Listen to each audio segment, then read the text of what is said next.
क्या बात है, सब कुछ ठीक है? जी जी, अल्हम्दुलिल्लाह। लग तो नहीं रहा। क्या राह से बात नहीं हुई? ये आपकी एक्सरे मशीन हमेशा मुझ पर ही क्यों काम करती है? अच्छा, तुम मुझे ये बताओ कि जो काम राहा का करने के लिए मैंने तुम्हें बताया था, उस लड़के की इन्वेस्टिगेशन का की या नहीं? कर दिया था। उस लड़के की इंटरोगेशन हो रही है अब। सुबह से राहुल को कॉल कर रहा हूँ, मेरी कॉल ही नहीं अटेंड कर रही। पता नहीं अम्मी, उसका दिल मेरे लिए कब नरम होगा। सब उसकी खुशी के लिए कर रहा हूँ मैं। बेटा, वक्त लगेगा। तुम खुद मुझे बताओ, जब तुम पे राहा के अगवा का बहतान लगा था तो तुम्हें कैसा लगा था? बर्दाश्त नहीं हुआ था। तो जवाब मिल गया।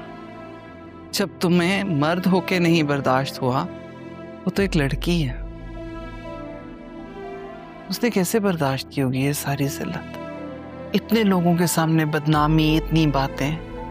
ठीक कह रही हैं आप, लेकिन उसे बतूल और अदील साहब के बारे में भी तो बताना होगा ना।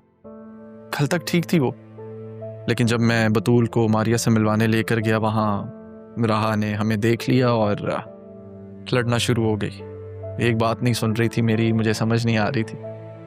क्यों, ऐसा भी क्या हुआ वहां पर?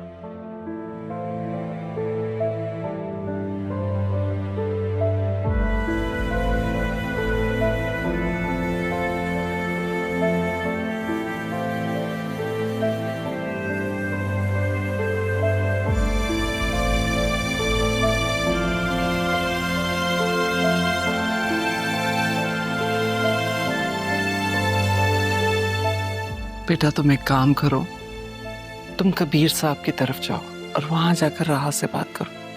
अगर राहा तुम्हारी नहीं सुनेगी तो कम से कम कबीर साहब की तो सुनेगी, आखिर को उसका बाप।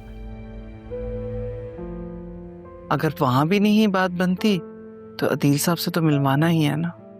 अम्मी, आपको लगता है मामू भांजी के बीच में मेरी कोई सुनेगा?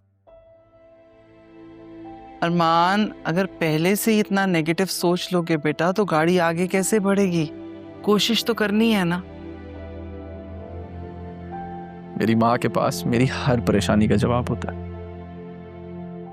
और एक परेशानी का हल और बता दूं, रात बात गहरी हो गई है, ये वक्त मुनासिब नहीं है बात करने का। सुबह उठकर करना, अभी सो जाओ। ठीक है। चल।